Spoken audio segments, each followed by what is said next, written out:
Today on an all-new Dr. Phil. New clues surrounding the death of Princess Diana. I said, oh my God, there's a woman in the car. Why isn't anybody helping? The paparazzi caused the incident. It's provable that that's not the case. You believe that the police botched this investigation. I watched a crime scene being destroyed. This person that was inside that tunnel, he has never spoken about Princess Diana's death until now. Today's going to be a changing day in your life. You've never had anybody working harder to bring you to the threshold of change than right now. Now, people are fascinated with the royal family, obsessed with following their fairy tale lives, from their weddings and their babies to their fashion and alleged feuds. Take a look. I'm a crazy American in love with the royals.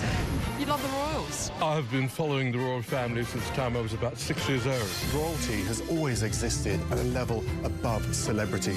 Well, we will say congratulations from America, because we're very excited, too, for them. It is New York's most anticipated royal visit since Princess Diana first came here nearly 30 years ago.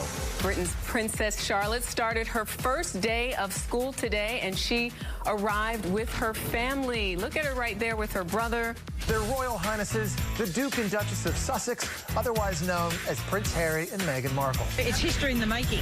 She has such good style. I think however she comes down the aisle, it's going to be fabulous. Some surprising royal news. Is there trouble brewing between the Fab Four?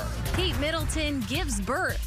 Prince William and his wife welcomed their third child into the world. It is time to take our first look at Prince Harry and Meghan's newborn son. I mean, I have the two best guys in the world, so I'm really happy. The royal family has been in celebration overdrive lately. The world celebrated Queen Elizabeth turning 93 years old at the Trooping the Color event. Princess Charlotte sticks out her tongue rather than wave to the crowd, knowing full well that press cameras were capturing it. Put those royal rift rumors to rest. Kate Middleton and Meghan Markle are bonding as moms. Both of them are making an effort to get along. Certainly Archie has brought them closer. Has Meghan Markle bashing finally gone too far? Social media went into overdrive with comments like, what kind of mother holds her baby like that? Music icon Elton John speaking out in support of friends Harry and Meghan. Elton, who was very close to Harry's mother, Princess Diana, called her one of my dearest friends, saying he felt a profound obligation to protect Harry and his family from what he said was unnecessary press intrusion. But of course, Meghan and Harry aren't the first royals to face scrutiny from the press and the public.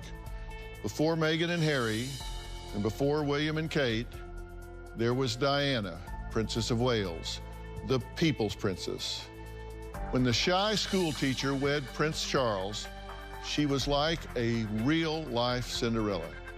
It was in that moment, a moment many still remember, like it was just yesterday, that Lady Diana Spencer was crowned one of the most beloved figures in history. The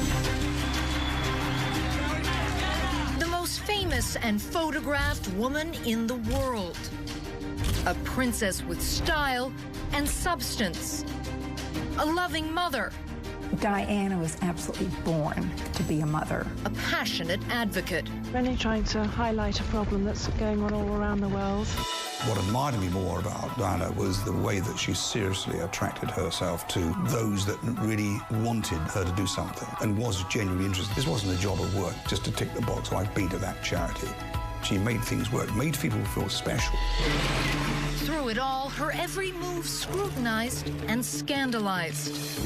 A woman who transcended celebrity and transformed a monarchy. I think the reason why the interest is still there is because that during her very short reign, Diana made such an impact on royal life. Her work, her appeal to people. Diana was a princess to me, like a big mum. She would go to children all over the world that needed somebody to love and hug. So she went. She gave them a lovely kiss and a hug, and that. Yeah. She made them feel special. But that attention, that royal fever took a dark turn, and the obsession imploded in 1997. The facade of Princess Diana's seemingly picture-perfect life crashed, and ultimately her life ended in a terrible tragedy. Their wedding 11 years ago captivated the entire world. Now, Charles and Diana are going their separate ways. She was just 20 years old when she married Prince Charles, but there were signs of trouble already in the relationship even before she walked down the aisle. They were only together 12 times before he proposed to her. It was apparent the newly engaged couple didn't know each other well in this awkward televised moment. And I suppose in love. Whatever in love means. Throughout her marriage and divorce, the princess had set off all kinds of emotions in the royal palace and the whole British nation. But no one was prepared for the sudden and tragic end. Princess Diana has been in a serious road accident in Paris. Princess Diana has been back on the front of the tabloids trumpeting her supposed romance with Dodi Al-Fayed. We have a flash here from the Press Association Newswire saying that Diana, Princess of Wales, has died in a car crash in Paris. The Mercedes saloon they were travelling in was no more than crumpled metal. It had careered from one side of the underpass to the other. The driver and Dodi Al-Fayed died at once. The security man and Diana initially both survived. They were brought here to the Pitié-Salpêtrière hospital, but such was the gravity of Diana's injuries, they pronounced her dead at 4 a.m. Paris time. The lives of Diana, Princess of Wales, Dodi Al-Fayed, her friend, and their driver had been snuffed out. At the scene, police impounded the motorbikes of paparazzi photographers, allegedly pursuing the princess's car in a high-speed chase. 7 men were arrested. A post-mortem has shown that Henry Paul was 3 times over the legal alcohol limit, the equivalent of drinking 8 glasses of wine or more. He was not a professional driver, but the deputy head of security at the Ritz Hotel. To the children of England, it is all very simple. She was loved, she is gone, and she will be very, very missed. She wasn't like a royal person. She was just like one of us. For all the ceremony and grandeur, it was in the end the simplest of things that was the most heartbreaking. A single white card bearing one word in Prince Harry's childish writing, Mummy. I would hate to lose my mum at that age. I feel really sorry for them. Today, we're taking a fresh look at Princess Diana's tragic death. For years, conspiracy theorists have questioned if it was an accident, as it was officially ruled, or if something more sinister may have occurred. Now, more than 20 years later, a private investigator claims to have uncovered new clues and new answers about the fiery car crash that killed the People's Princess. That's next. New witnesses, crucial new forensic tests, lost secret recordings of Diana herself. What do they reveal? No, it's fine. I've got so much to tell you. Tomorrow. Show number 3,000. Identical twins with eating disorders, and they have each gained... I'm Batman. You put it for sale, I have it now. You were kind of high during the taping. Yeah. I've been drinking hand sanitizer for 2 years. Your life really was on the line. Catch me outside, how about that? Dr. Phil 3000. Then on Wednesday. I've been ghosted over 8 times. So is it possible there's something you're doing? A ghost of Britney's past. Hey, Casper. Is here to tell all. All new Dr. Phil Wednesday. What do you think your mother would have thought of Meghan or said about Meghan? They'd be thick as thieves. Without question, I think she would be over the moon, jumping up and down, you know, so excited for me. But then, as I said, would have probably been best friends with Meghan. So no, it is days like today when I really miss having her around and miss being able to share the happy news. But you know, with the ring and with everything else that's going on, I'm sure she's with us. I'm sure she's with us. Yeah, you know, jumping up and down somewhere else. Well, Princess Diana never got to meet Meghan Markle or Kate Middleton or any of her grandchildren after the fiery crash that killed her in Paris over 20 years ago. Today, a new podcast revisits Princess Diana's tragic death. More than 2 decades after the accident, fatal voyage, Diana Case Solved, sent a team back to Paris to reinvestigate. They claim to have shocking new interviews and information that they believe shines a light on one of the most devastating losses of all time. Take a listen. Diana, the world's most photographed woman. 22 years later, the events surrounding her death are still shrouded in questions. Diana made a great many enemies. The British establishment don't like rogue princesses. She prophesied her own death. And for the first time in 22 years, this whodunit search tracks down and confronts the one man who will blow the case wide open.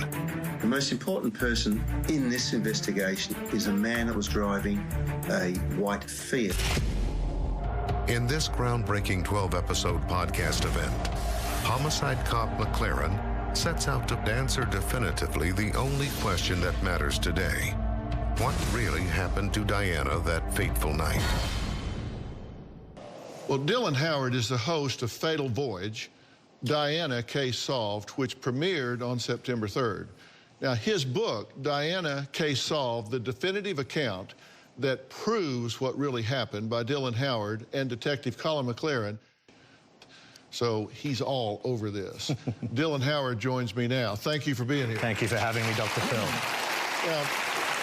You and I have done a show working on a murder mystery before, and I've learned that you really dig into the facts of these untimely deaths, and you've really done that here 2 decades after the fact, right? Well, I think everybody remembers where they were that moment that they heard the news about Princess Diana. At that time, I was 15 years old, living in Australia, which is a member of the monarchy, and I was fascinated by how this could have occurred.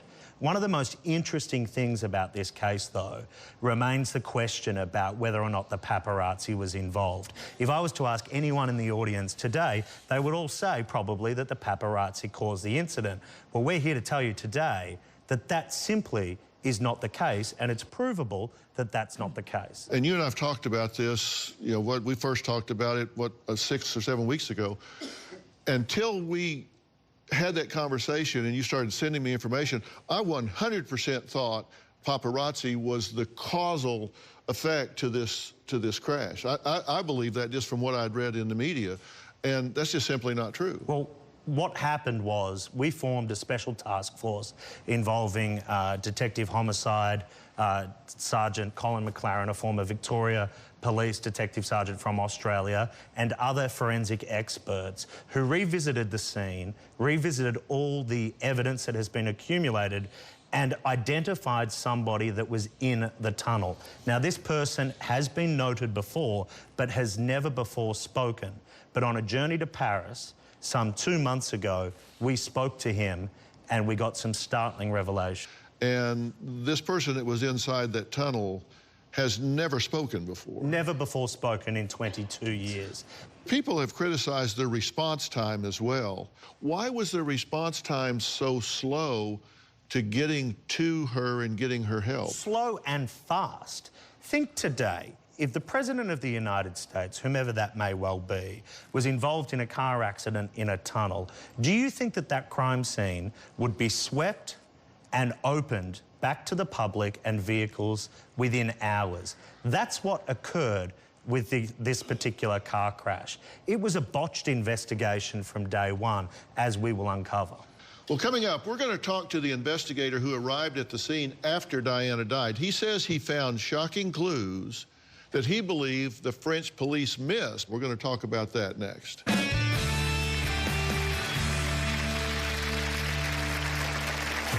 I watched a crime scene being destroyed, not preserved, and that shocked me.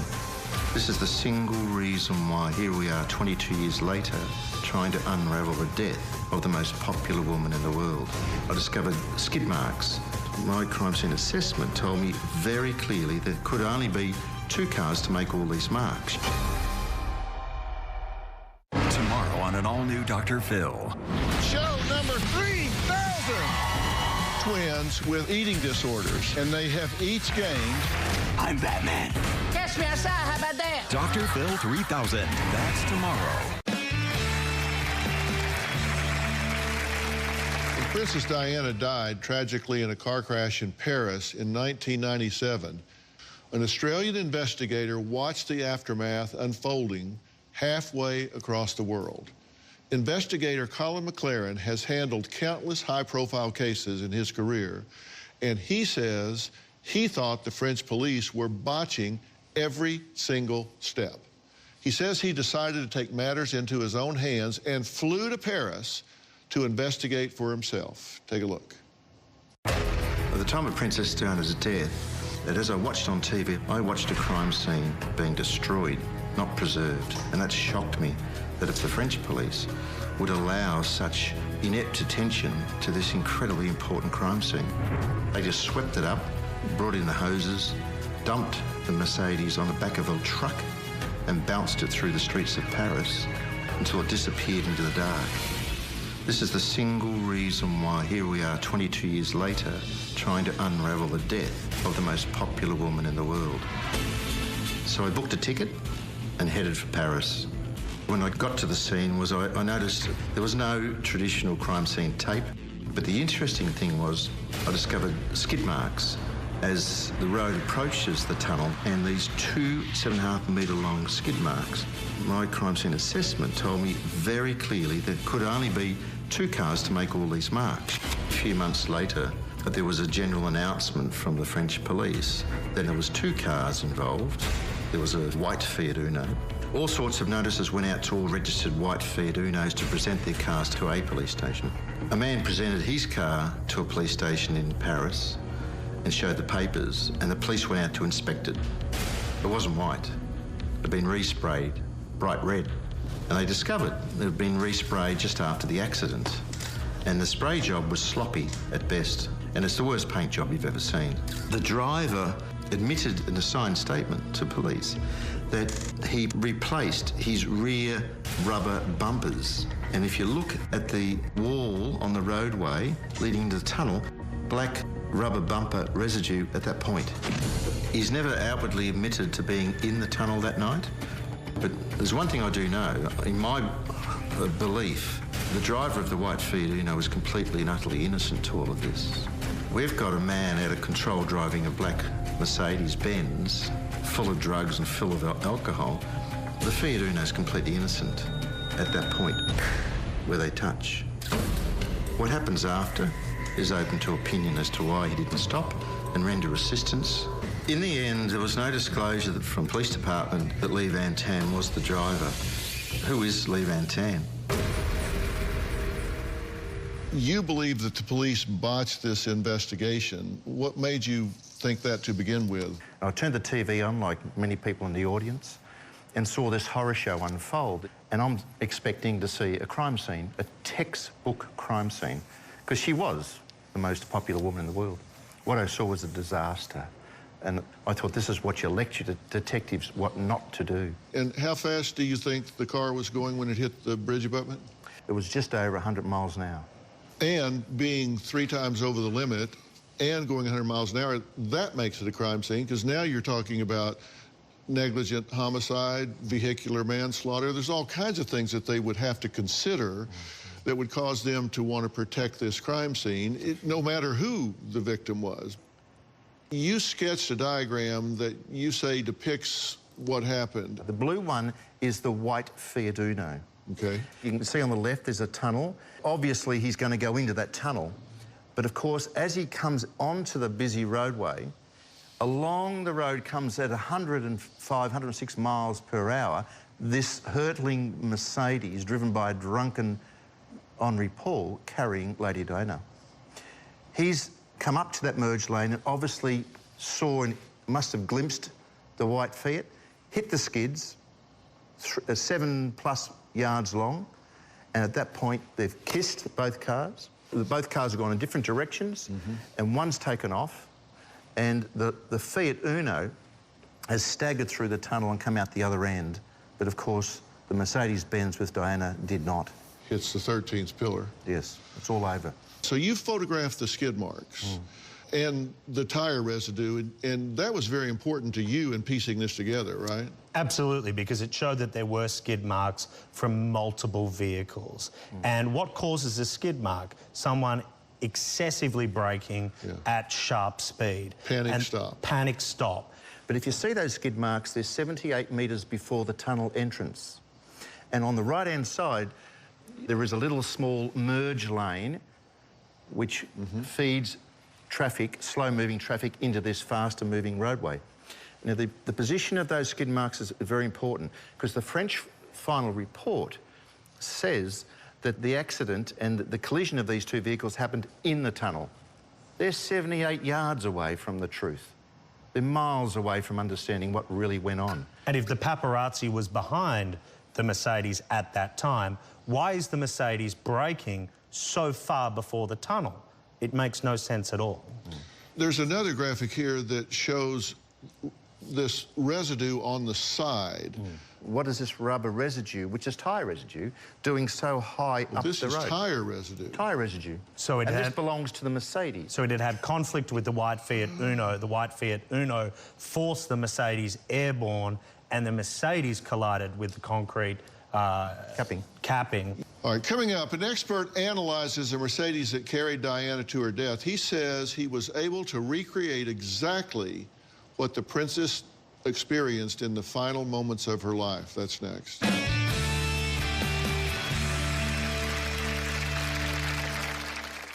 There were so many rumours going about. The car doing 60 mile an hour. Were the paparazzi a feature in the accident? Were they involved? Were there oncoming lights that blinded the driver? When I saw the skid marks, two things stood out.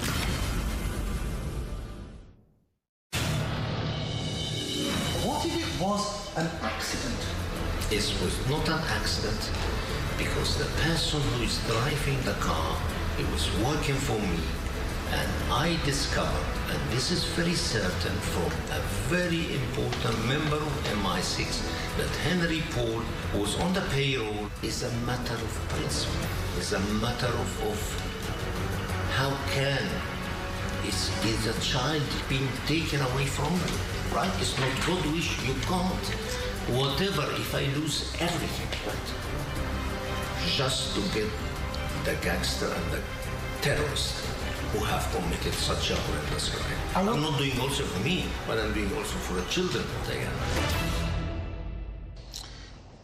Well, that was Mohammed Al-Fayed, Dodi's father. Now, there have been thousands of conspiracy theories surrounding Princess Diana's death. In fact, there were so many that in 2004, Scotland Yard opened an inquest called Operation Paget, spearheaded by then Metropolitan Police Commissioner Lord Stevens, to investigate the theories.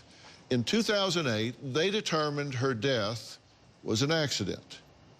But for some, that was not enough. One expert says he knows what really caused the crash. He says he can put all this to rest. Take a look. In 1997, I got a call from Colin McLaren with respect to ABS systems on automotive vehicles. Colin wanted some recommendations on what I thought the vehicle was travelling at based on skid marks that he'd photographed. There were so many rumours going about. The car doing 60 mile an hour. Were the paparazzi a feature in the accident? Were they involved? Were there oncoming lights that blinded the driver? When I saw the skid marks, two things stood out. One, that they were quite long, which means the vehicle was speeding, way in excess of 60 mile an hour to me.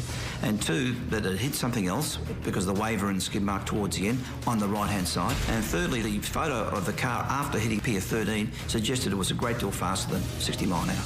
In actual fact, the car was doing 100 miles an hour. The conspiracy theories, as I call them, were all basically rubbish. It was a very simple accident. Speed, collision, bouncing off the embankment and pillar 13. Just as simple as that. I suppose the real crimes were the fact that the driver shouldn't have been driving and they weren't wearing their seatbelts. Your analysis found the car was traveling at least twice as fast as it was reported to be traveling, right? Yes, exactly. Due to the length of the skid marks and knowing how the anti-lock brake system works, you can calculate the approximate speed of the vehicle at the time, and it's somewhere between 101 and 106 mile an hour. Vincent Messina says he was able to recreate exactly what happened to the Mercedes-Benz carrying Princess Diana in the moments before the fatal crash. Let's take a look. Here, the car's already locked its brakes, trying to avoid the accident, and it's clipped a Fiat Uno on the way into the tunnel. The speed it was doing, it made it very easy for the car to become airborne. It hit the capping and then ricocheted off, went directly into pillar 13. initially, the Mercedes contacts the Fiat in its left rear quarter panel. That's right. Okay, and that starts both of them. They lose their traction at that point. Correct. And that car goes airborne, how far do you think? 20 feet. And when it comes down, it's out of control. For sure, yeah, certainly. Yeah. It's out of control with an out-of-control drunk driver. Yeah, and Dodie's father claimed that Diana was pregnant, planning to marry his son, and may have been murdered by the British establishment. Well, as far as the pregnancy is concerned, I can tell the audience today that's a load of rubbish. It sells a lot of newspapers, but it simply is not true, and I spent years investigating this. As far as the engagement is concerned, I'm sad to say that that wasn't true either, because I went to the jeweller that the tabloids said the ring came from and spoke to the jeweller himself, and he said there was no engagement ring at all. Were they wearing seatbelts? Only one. The bodyguard, Rhys Jones, was wearing a seatbelt. The other three were not. The only survivor of the accident. What were the G-forces when you impact an immovable object at 106 miles an hour? The delta has to be dramatic. Yeah, between 6 to 7 Gs minimum, depending on the initial impact. But remembering that she hit the capping first would mean that she was already thrown out of her seat onto the rear right passenger window. Because she rattled around the car like a dice in a cup. Yeah. Coming up, 2 witnesses say they were some of the very last people to see Princess Diana alive after the crash. They are here, and they say they saw something that night that has haunted them for decades. That's next.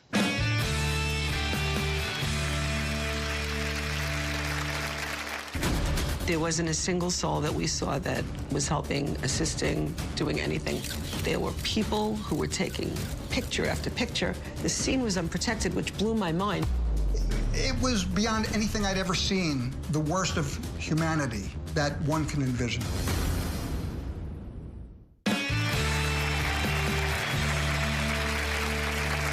On the night of Princess Diana's death, the paparazzi chased the car she was in as it sped through the streets of Paris. Now, they were desperate for a shot, any shot. After all, the first photo of Diana kissing Dodie had been a huge payday and had sparked a worldwide frenzy. Now, 2 witnesses say they saw the chaos in the aftermath firsthand. Take a look. My husband Jack, my son, and I were vacationing in Paris. We were in a taxi coming back from the Eiffel Tower. When we entered the tunnel, we saw a couple of very formal, dark-looking cars, which I thought was odd because they were definitely parked. One was kind of on an angle, and then my eyes went to the crashed car. I then began to focus on blinding flashing lights and motorcycles. I couldn't distinguish a front end of the car. It was more like an accordion. I noticed that there was a woman in the car. There wasn't a single soul that we saw that was helping, assisting, doing anything. There were people who were taking picture after picture. The scene was unprotected, which blew my mind. It was beyond anything I'd ever seen, the worst of humanity that one can envision. There were 2 policemen. They were jovial with each other. Just another day at the office kind of thing. No concern. My son said, how did the cops get here so fast? That's a piece of the puzzle right there, too. Everything was pretty well coordinated. It leads me to believe that there was so much more going on than just an accident. The next morning, I went to the concierge. I explained we saw a horrific car crash accident last night. And he looked at me and said, Madame, didn't you hear who was in the car? It was the Princess Diana. We're in total shock. That was a moment for me when I really realized that we have to tell this story to the police. No policeman under French jurisdiction wanted to talk to us. It's not just what I saw, which was tremendous as far as the position of the police and the paparazzi. It's police not reacting. The things that I would hear on television, inaccuracies that were beyond belief. They said that every witness was called back, and we knew that we weren't. It wasn't until CNN took us under their wing. They said, if you don't take the Firestone's deposition, Watch CNN tonight because we're going to do an expose on how the French police are totally botching this investigation. And it was agreed, finally, we will take their deposition. We ultimately found out that a deposition was disappeared for 10 years. The investigation was a sham.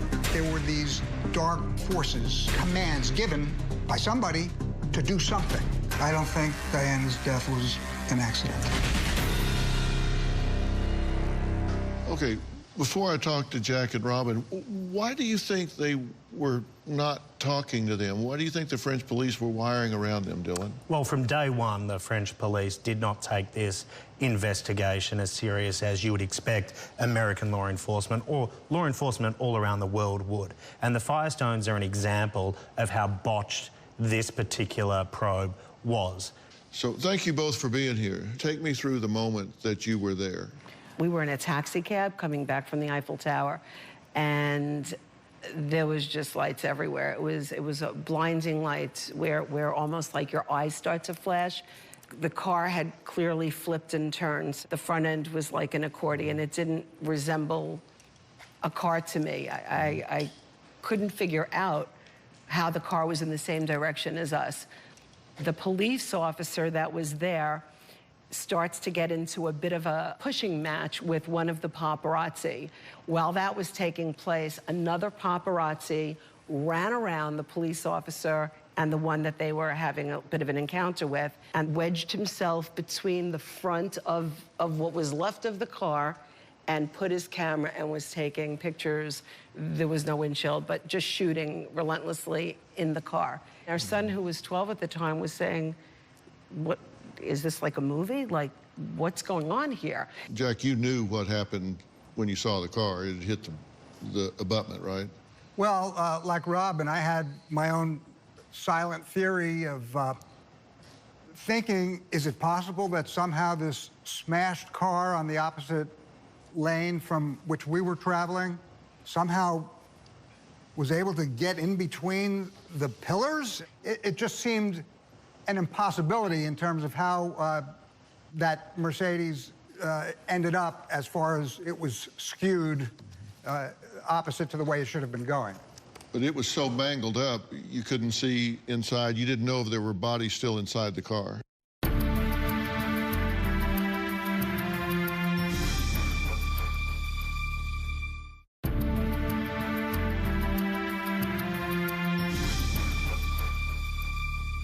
But it was so mangled up, you couldn't see inside. You didn't know if there were bodies still inside the car. Well, right. Yeah, but as we actually came right next to it, I'm basically fixated at what's happening and what are they taking pictures of. And at that moment, I saw a blonde-haired woman whose head was turned with bangs that looked like they were over her eyes. And at that minute, I said to my husband and my son, "Oh my God, there's a woman in the car. She must have been the driver, and it looks like she's got to be dead. What are they doing? What are they doing? Why isn't anybody helping? Why are they taking pictures of her?" It was just insane, and our son, clearly for his protection as well, I just said, "I just can't believe what I'm seeing," and felt like we should say something to the taxi driver. Should I get out and try to help? It was nothing rational at that point that was going through. It was more the compassionate that was going through. Those photos, Dr. Phil, to corroborate what Robin says, were shopped to media moguls around the world whilst Diana was still inside the mangled Mercedes. It wasn't until she was declared dead that those photos were taken off the market. They do still exist. Some paparazzi agencies claim to have them locked away in vaults. Obviously, law enforcement has them. But it raises just an awful spectre of the fact that these paparazzos, once the crash had occurred, they caught up and their first intent was to take photos. Well, you've written a book called Chasing Diana about your experience, and so I thank you for sharing your observations with us. And I think that book has got to be a very interesting read. Coming up, as we said earlier, a white Fiat was spotted leaving the tunnel just moments after Diana's crash. who was driving that car. Dylan and Colin say they know, and they found him. We're going to talk about that when we come back.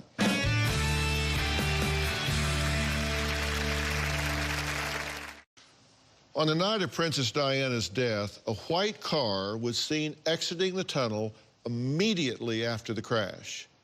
It was long thought to be driven by a photographer by the name of James Anderson, who later killed himself. But police did find another suspected driver, a man named Lee Van Than. His own father claimed that on the night of Diana's death, his son spray-painted his white car red. Now, Lee Van Than has always refused to be interviewed by British police, but he did speak to Dylan and Colin when they tracked him down in France. He has never spoken about the incident until now. Take a look at this footage of them questioning him through his gate. We are by Lee Van Than's house. We are getting to his gate, which is there. This one right here. You know what the French police told me? It's not the same law as in France. Don't go there. Don't go there, he told me. It is not, it's the police, which means they don't agree with each other, in other words. The fact that he said that French authorities told him not to say anything suggests to me that there is a conspiracy of silence. Okay, he's telling you the police said, don't talk about this. Absolutely. He told us point blank that he was told by authorities not to talk about what took place that night, which begs the question, if someone's in receipt of critical information, why is law enforcement telling him to keep it zipped and not shed any light on what took place? Well, we're out of time. We could talk about this all day. I want to thank all my guests today. Dylan Howard, Colin McLaren, Vincent Messina, and Firestones, thank you guys very much. The podcast Fatal Voyage, Diana Case Solved, premiered on September 3rd. Be sure to check it out. It is fascinating. I've been into this for several weeks. If you are interested in podcasts about mysteries and crimes, you can check out my Mysteries and Murders Analysis by Dr. Phil podcast. The very successful CBS primetime drama Bull is launching its 4th season tonight. And in case you haven't heard, it's based on me. It's actually based on my previous career as a trial science specialist. The handsome and talented actor Michael Weatherly plays Dr. Jason Bull. He's also charming and likes to be in complete control. Again, based on me. It's season 4. Dr. Bull, as usual, faces many challenges, including with the people who work with him. His top attorney, Benny, quit last season, and Bull wants him back. Here's a little peek of season 4. Didn't I see that guy on the cover of Slip and Sue magazine? What are you doing? Earning a living. What are you doing? Seeing what it would take to get you back. Truthfully, I don't think you're capable of doing what it would take. I'll do anything. No, you're not hearing me. I didn't say you wouldn't want to. I said I didn't think you could. Name it. Respect me. Show me some respect. Done.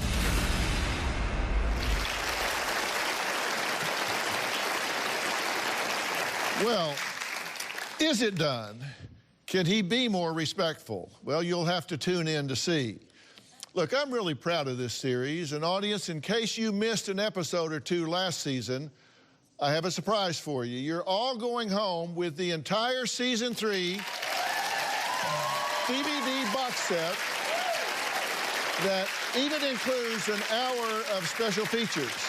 You do not want to miss the new season of Bull. Season 4 premieres tonight on CBS at 10 p.m., 9 Central.